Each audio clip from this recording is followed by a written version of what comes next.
Friends, welcome back to সুচরিতার রান্নাঘর। আজ সুচরিতার রান্নাঘর নিয়ে এসেছে এক নতুন রেসিপি, ডিম পটল। ডিম পটল করার জন্য আমি এখানে কতগুলো পটল এবং একটা ডিম নিয়ে নিয়েছি এবং পটলগুলোকে প্রথমে হাফ করে এরকম সরু সরু করে কেটে নিয়েছি। এবার একটা বাটিতে একটা ডিম নিয়ে তাতে টমেটো কুচি, লঙ্কা কুচি ও পেঁয়াজ কুচি ও নুন দিয়ে ভালো করে রেডি করে রাখতে হবে।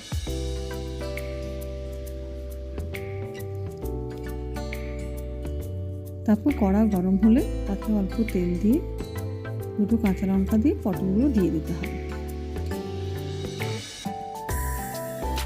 এবং তাতে প্রয়োজন মতো নুন এবং প্রয়োজন মতো হলুদ, লঙ্কা গুঁড়ো দিয়ে ভালো করে নেড়ে হালকা জালে আস্তে আস্তে ভাজতে হবে এবং পটলগুলো ভাজা হয়ে গেলে মাঝখানে একটু ফাঁক করে সেখানে ডিমের মাখানো ডিমটা দিয়ে দিতে হবে এবং ভালো করে ভাজা ভাজা হয়ে গেলে রেডি পটল ডিমের রেসিপি।